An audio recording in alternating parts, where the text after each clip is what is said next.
जय श्री कृष्ण भक्तों, आपका स्वागत है भागवत महापुराण के इस गाथा में।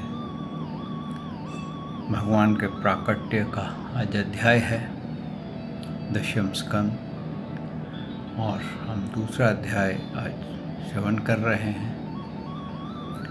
और हमने इसको जाना कि कैसे भगवान ने अपनी योग माया को कहा था कि तुम संकर्षण जी को यानी कि बलराम जी को देवकी के गर्भ में से निकाल करके रोहिणी के गर्भ में डाल दो। आइए भक्तों, प्रार्थना के साथ इसको आरंभ करते हैं। वसुदेवं सुतं देवं कंसचारूरमर्दनं देवकी परमानंदं श्रीकृष्ण वंदे जगद्गुरु।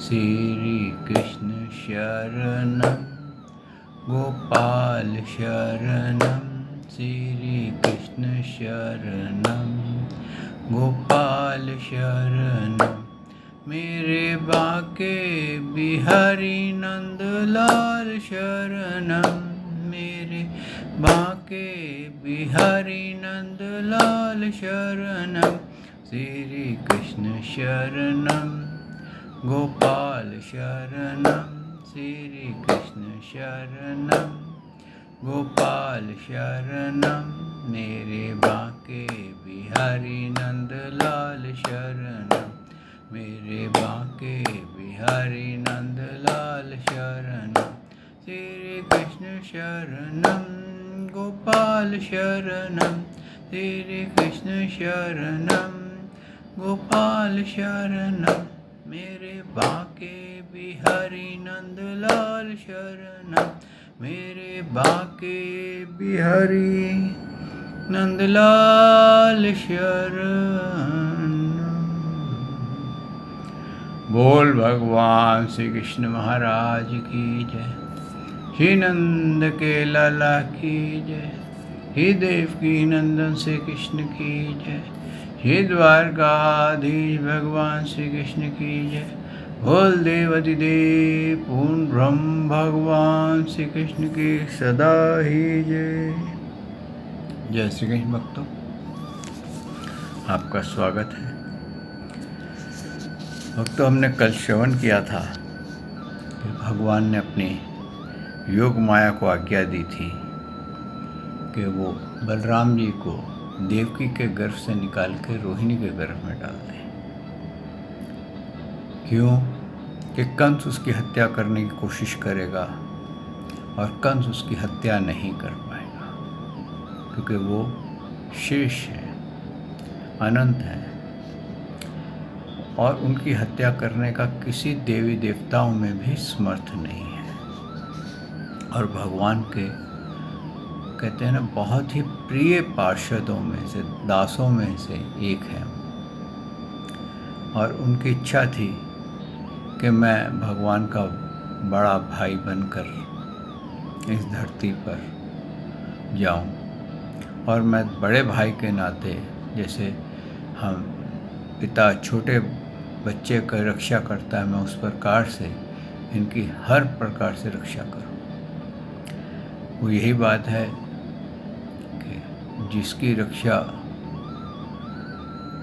जो सबकी रक्षा करता है, उसकी रक्षा के लिए ही इनको चिंता हो रही थी।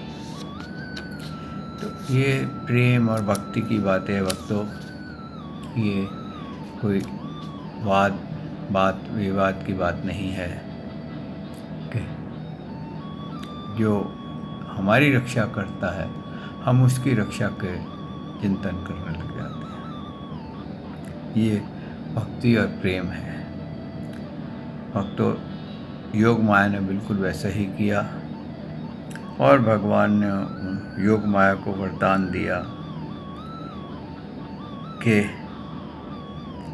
तेरा जो है सब जगह पूजन होगा, और तेरे नाम की लोग पूजा करेंगे,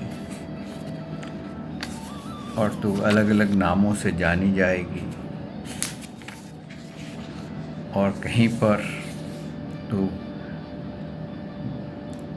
दुर्गा कहलाएगी, कहीं पर भद्रकाली कहलाएगी, विजयी कहलाएगी, वैष्णवी कहलाएगी, कुमुदा, चंडिका, कृष्णा, माधवी, कन्या, माया, नारायणी, ईशानी, शारदा और अंबिका आदि बहुत से नामों से तुझे लोग पुकारेंगे। और साथ में ये भी वरदान दे दिया कि तू उनकी जो संसारिक इच्छा है वो भी पूर्ण करने में समर्थ रहेगी। तो लेकिन मोक्ष की बात नहीं है यहाँ पर। तभी भगवान ने कहा है भक्तों के लिए कि अगर तुम्हें मोक्ष चाहिए तो मेरे पास आओ, अगर तुम्हारे को सांसारिक वस्तुएं चाहिए तो देवी देवताओं के पास जाओ, मेरी माया के पास जाओ और अपना जो इच्छित भोग है वो ले लो।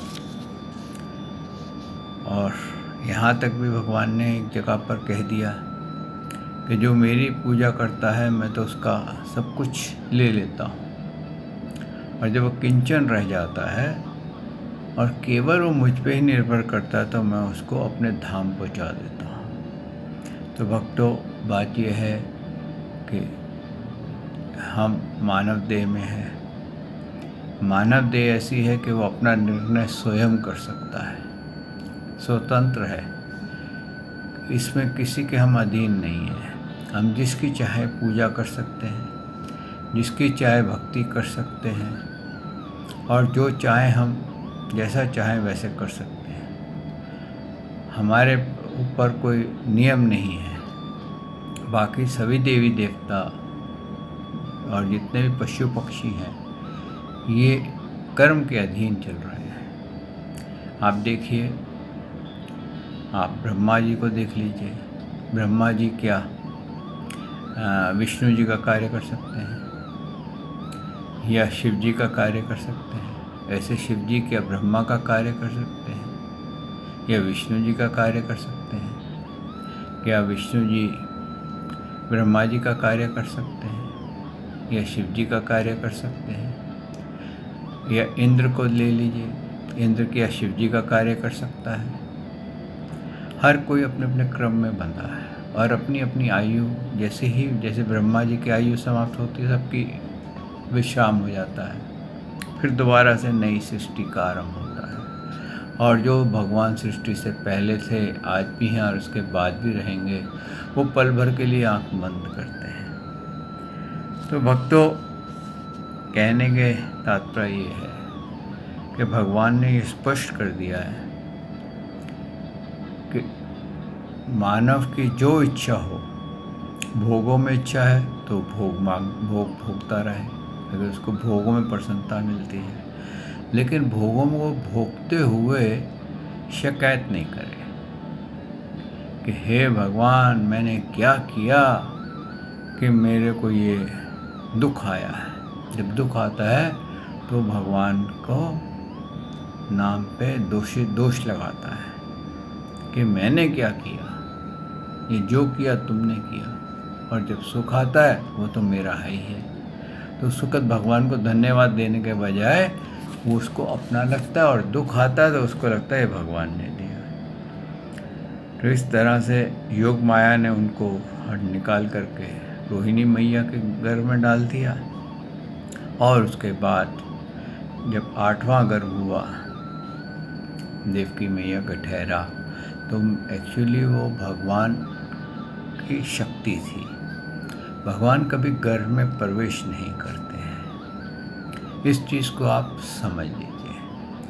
अगर आपको कोई मानव या गुरु है कहता है कि मैं भगवान हूँ, तो आप उसकी हिस्ट्री देख लीजिए और ये जान लीजिए कि ये प्रकट हुआ है या माता के गर्भ में से निकला है। अगर ये माता के गर्भ में से निकला है तो ये भगवान नहीं है।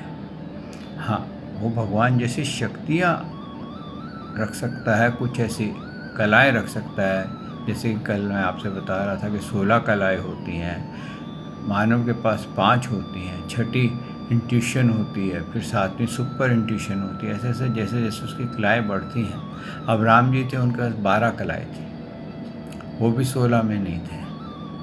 तो इसी प्रकार से जब आपको ये पता चल जाए कि ये इंसान जो है माँ की योनि में से पैदा हुआ है, तो भगवान नहीं है।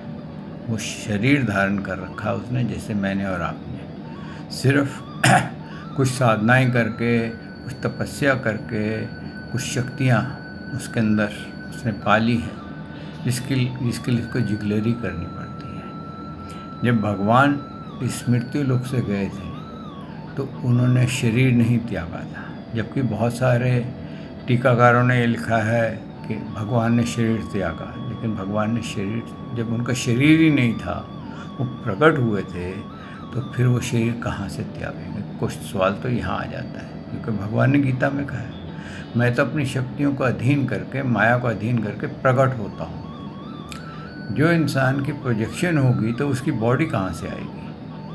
तो ये क्या है, ये सिर्फ एक महज जो अपने आप को भगवान बताने वाले हैं, जिन्होंने टीकाकारी की है, उन्होंने उसको ऐसा ही कर दिया है कि उनका शरीर था, फिर उसके अंतर्राष्ट्रीय क्रिया की गई, ये हुआ वो हुआ, ऐसा कुछ नहीं हुआ।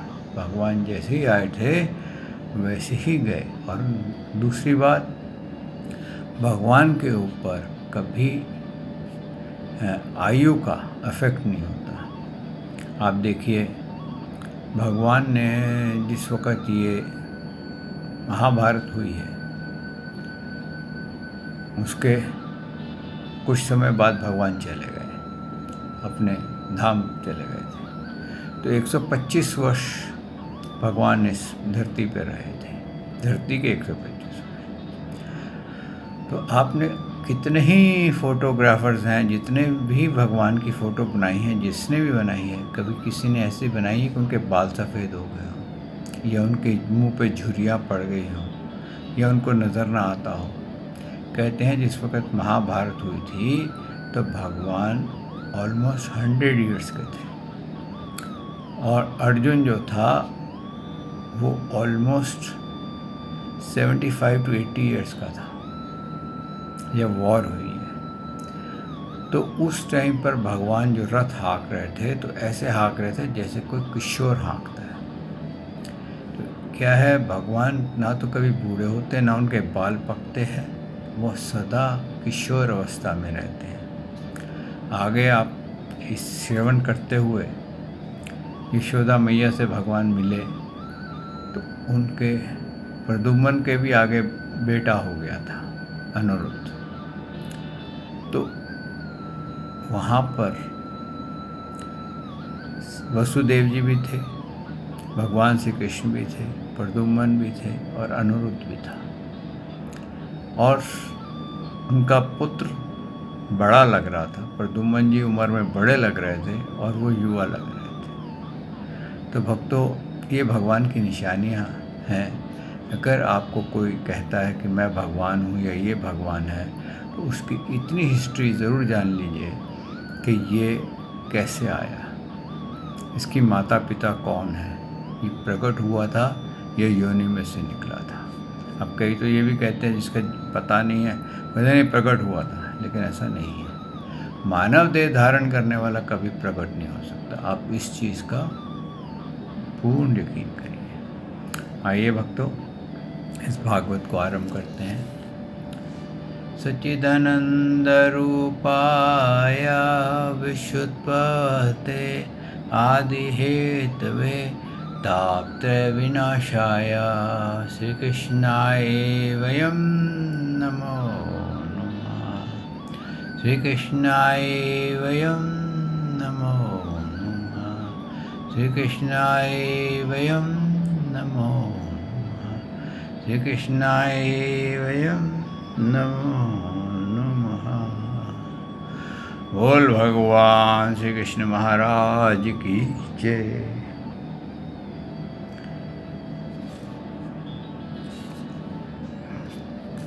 अब जब 8वां गर्भ देवकी जी को लगा कि मेरे गर्भ में है, तो कंस को पता चल गया कि देवकी ने गर्भ धारण किया है और ये 8वां गर्भ है और यही मेरी मृत्यु है। तो बड़ी शीघ्रता से वो कारागृह में गया और कारागृह में जाकर के जैसे ही उसने देवकी को देखा, उसके अंदर परिवर्तन हो गया। परिवर्तन ये हो गया कि पहले वो ये सोच के आया था कि मैं देवकी को मार दूंगा,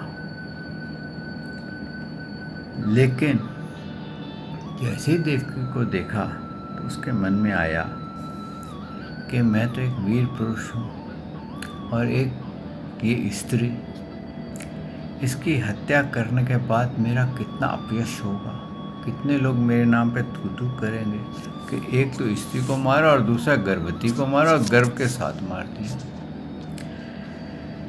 तो इसको मारना ठीक नहीं है। ये वही कंस है जिसने जब शादी हुई थी देवकी जी की, तो रथ पे उठ करके उनका चूड़ामणि पकड़ लिया था, सिर से बाल पकड़ लिए थे और तलवार निकाल ली थी काटने के लिए। लेकिन आज उसी कंस के अंदर दया भाव आ गई है, इतनी दया आ गई है कि उसने बजाय देवकी को कुछ कहने के बल्कि उसको आशीर्वाद दिया, उससे प्रेम किया और अपनी बहन की तरह उसको बोला, कोई बात नहीं बहन, मुझे क्षमा करना, मैं तेरे को कारागार में इसलिए रखा हुआ है कि आकाशवाणी ने पता नहीं झूठ बोला या सत्य बोला है कि ये 8वां बालक तेरा हो जाए, मैं इसकी मौत मतलब इसको मार दूं, तो मैं तेरे को उच्च महलों में पहुंचा दूंगा और जितनी भी मेरे से भूल हुई है मैं उसके लिए क्षमा मांगूंगा। कहते हैं कि इतना वो था, चिंतन कर रहा था कि अब की बार मेरा मृत्यु आई है। और इस तरह से यद्यपि कहते हैं कंस देवकी को मार सकता था, किंतु स्वयं ही वह इस अत्यंत क्रूरता के विचार से निवृत्त हो गया था, यानी कि उसके अंदर माइंड चेंज हो गया था। अब भगवान के प्रति दृढ़ वैराग्य भाव मन में गांठ कर उनके जन्म की प्रतीक्षा करने लगा। वह उठते बैठते खाते पीते सोते जागते चलते फिरते सर्वदा ही श्री कृष्ण के चिंतन में लगा रहता था। जहाँ उसकी आँख पड़ती, जहाँ कुछ खड़का होता, वहाँ उसे श्री कृष्ण दिख जाते। इस प्रकार उसे सारा जगत ही कृष्णमय दिखने लगा। देखिए क्या हुआ कि ये उसकी भक्ति हो गई, द्वेष से सही, लेकिन उसको मृत्यु के भय से सही। क्यों आपको पिछले इतने जो अध्याय हुए हैं उसमें मृत्यु के बारे में बताया गया कि आपको मृत्यु का अगर भय होगा तो आप भगवान की भक्ति करेंगे, आप भगवान से प्रेम करेंगे कि हे प्रभु, मैं मृत्यु के बाद मोक्ष पा जाऊँ। कोई डराने के लिए आपको मृत्यु के बारे में नहीं बताया जाता है, आपको ये इसलिए बताया जाता है कि ये आवश्यक है, मृत्यु सत्य है, बाकी सब चीज़ें झूठ है। और मृत्यु का अगर आपको भय लगता है तो आपकी आत्मा अमर है, वो कभी नहीं मानती है कि मैं मरूंगा। आप कभी भी देख लीजिए, आपके सामने किसी की मृत्यु हो जाएगी तो क्षण भर के लिए लगेगा शायद मैं भी मरूंगा ये, लेकिन उसके बाद लगेगा ये मर गया मैं नहीं मरूंगा। क्यों? आत्मा अमर है। अब अमर है तो भक्तों, इस अमर आत्मा को कहाँ पहुँचाना है वो इस मानव देह का कर्तव्य है, उत्तरदायित्व है। आप इस मानव देह से, ये वो धनुष्य है, कहते हैं ना कि ये मानव देह क्या है, ये एक धनुष्य है, पर तंचा यानी कि इसकी डोरी मन है और वान आत्मा है। आप जिस दिशा में इसको छोड़ेंगे ये वहाँ चला जाएगा। अगर आप संसारिक उसमें छोड़ेंगे तो संसार में चला जाएगा। आप देवताओं के लोकों में छोड़ेंगे तो ये देवताओं के लोकों में आत्मा चली जाएगी। आप भगवान के धाम में छोड़ेंगे तो ये भगवान के धाम में चली जाएगी। तो भक्तों, ये जो चीज़ है ये हमारे को इसी मानव देह में मिली है, यानी कि आप उस एयरपोर्ट पे आए हैं जहाँ से सब जगह की फ़्लाइट्स जाती हैं। आपके पास कहते हैं ना इंटरनेशनल ऐसा बोर्डिंग कार्ड है कि आप किसी भी फ़्लाइट पे जा सकते हैं। आप कोई भी फ़्लाइट पकड़ सकते हैं, चाहे तो आप भोगों की फ़्लाइट पकड़ लीजिए, चाहे देवी देवताओं के लोकों की फ़्लाइट पकड़ लीजिए, चाहे आप नरकों की फ़्लाइट पकड़ लीजिए, चाहे स्वर्गों की पकड़ लीजिए, और चाहे भगवान के धाम मोक्ष की पकड़ लीजिए। कहते हैं ना चॉइस इज़ योर्स। तो भक्तों, कहने का तात्पर्य ये है कि जब हमारे को ये ज्ञान हो गया कि हर योनि में सुख और दुख दोनों ही हैं, तो जब दुख है हर योनि में, चाहे वो देवता की है, चाहे वो मानव की है, चाहे कोई भी है, उसमें भी परेशानियां होती हैं, तो क्यों ना हम इस जीवन मृत्यु के महासागर को पार करके भगवान के धाम में ही चले जाएं, जहाँ पे काल की दाल नहीं गलती, और वहाँ प्रभु की चिंतन में ही लीन रहें, सेवा में लीन रहें। तो इसलिए भगवान ने ये मार्गदर्शन हमारे को किया है, क्योंकि ये मार्गदर्शन हम केवल ही मानव देह में पालन कर सकते हैं। बाकी सब योनियों के बाद दूसरी योनियाँ लेनी पड़ती हैं, यहाँ तक कि देवताओं को भी मानव योनि लेकर के ही मोक्ष पाना पड़ता है।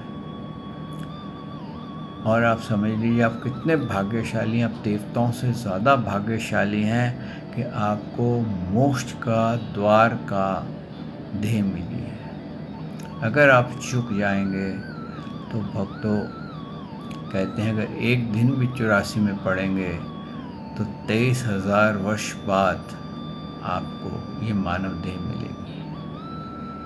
और अगर देवताओं की योनि में चले गए तो आपने श्रवण किया कि इंद्र की जो आयु है वो 71 चतुर्युग तक है। ब्रह्मा जी का जो एक दिन है वो 1000 चतुर्युग तक है। इस तरह से ब्रह्मा जी 100 वर्ष तक रहते हैं, इतनी ही लंबी उनकी रात है। तो आप समझ लीजिए कि आप कितने समय के लिए इस सृष्टि में भटकेंगे।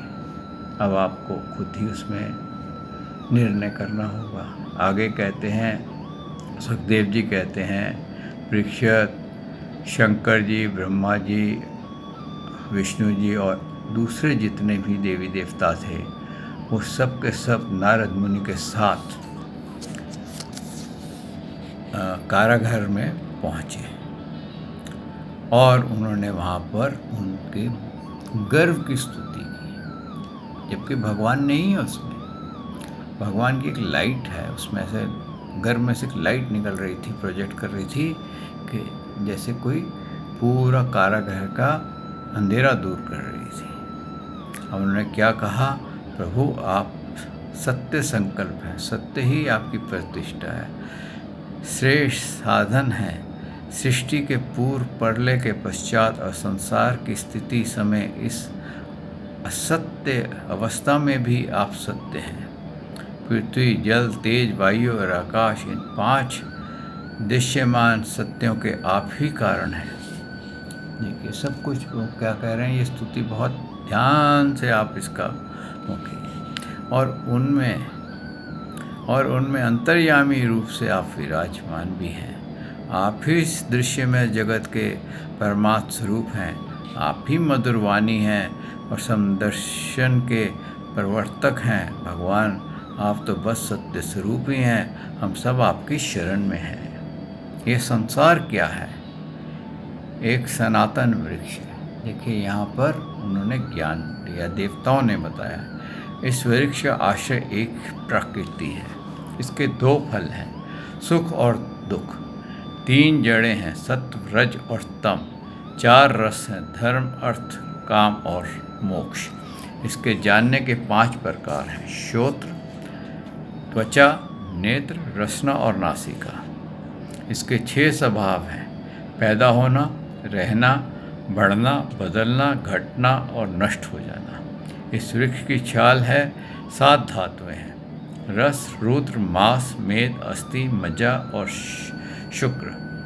8 शाखाएं हैं, 5 महाभूत हैं: मन, बुद्धि और अहंकार। इसमें मुख आदि 9 द्वारों के खोड़ हैं: प्राण, अपान, व्यान, उदान, समान, नाग, कृम, कृकल, देवदत्त और धनंजय। ये 10 प्राण ही इसके 10 पत्ते हैं। इस संसार रूप वृक्ष के 2 पक्षी हैं, जीव और ईश्वर। इस संसार में वृक्ष की उत्पत्ति का उद्धार एकमात्र आप ही हैं। आप ही इसके परले होते हैं और आप ही के अनुग्रह से इसकी रक्षा होती है। जिनका चित्त आपकी माया से आवृत हो रहा है, इस सत्य को समझने की शक्ति खो बैठा है, वे ही उत्पत्ति, स्थिति और प्रलय कराने वाले ब्रह्मा आदि देवताओं के अनेक देखते हैं। तत्वज्ञानी पुरुष तो सबके स्वरूप में केवल आपका ही दर्शन करते हैं। आप ज्ञान रूप आत्मा हैं, चर अचर जगत के कल्याण के लिए ही अनेकों रूप धारण करते हैं। आपके रूप विशुद्ध अप्रकृति सत्य में होते हैं और संत पुरुषों को बहुत सुख देते हैं, साथ ही दुष्टों को उनकी दुष्टता का दंड भी देते हैं। तो ये वो उन्होंने स्तुति गाई है भक्तों। ये बहुत लंबी स्तुति है और उन्होंने ये कहा है कि केवल आपका चिंतन करने से इस संसार सागर से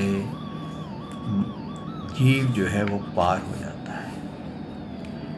जो इधर उधर भटकता है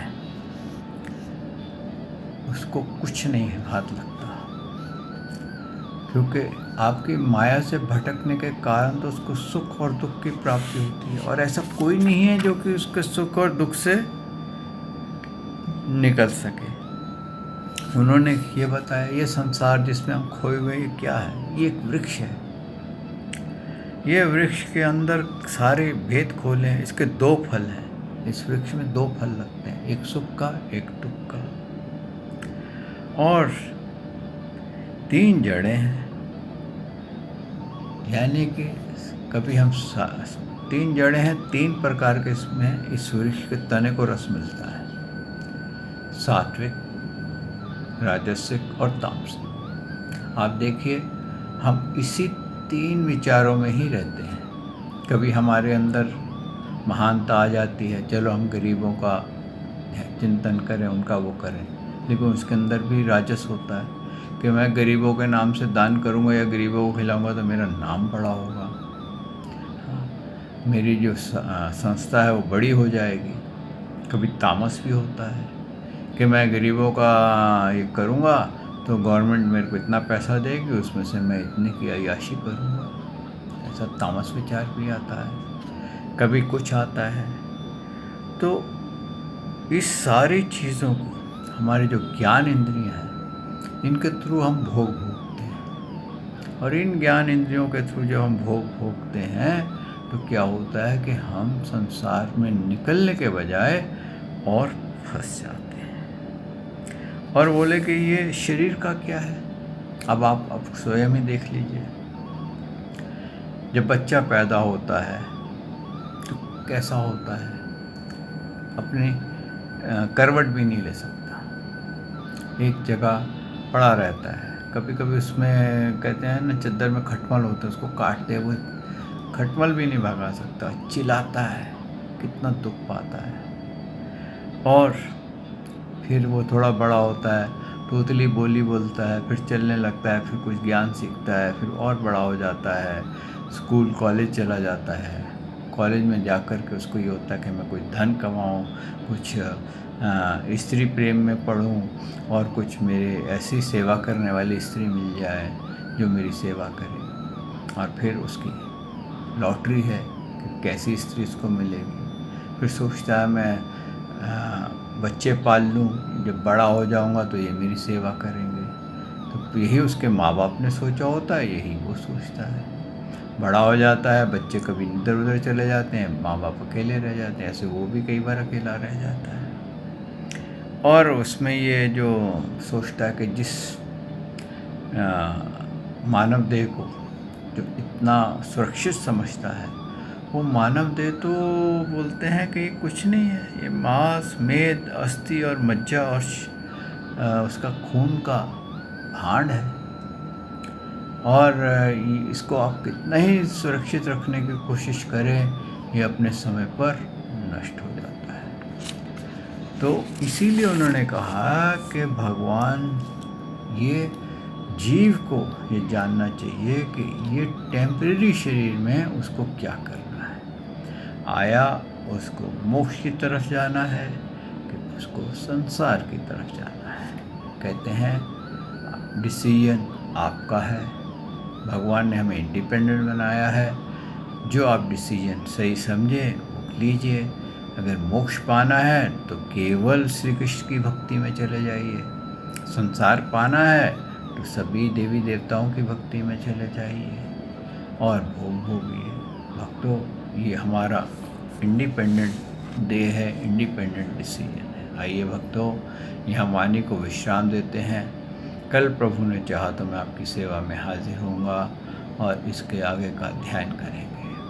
श्री कृष्ण शरणम गोपाल शरणम, श्री कृष्ण शरणम गोपाल शरणम, मेरे बाके बिहारी नंदलाल शरणम, मेरे बाके बिहारी नंदलाल शरणम, श्री कृष्ण शरणम गोपाल शरणम, श्री कृष्ण शरणम गोपाल शरणम, मेरे बाके बिहारी नंदलाल शरणम, मेरे बाके बिहारी नंदलाल शरणम। बोल भगवान श्री कृष्ण की जय, श्री नंद के लाला की जय, श्री देवकी नंदन श्री कृष्ण की जय, श्री द्वारकाधीश भगवान श्री कृष्ण की जय। बोल देवादि देव पूर्ण ब्रह्म भगवान श्री कृष्ण की सदा ही जय। जय श्री कृष्ण भक्तों।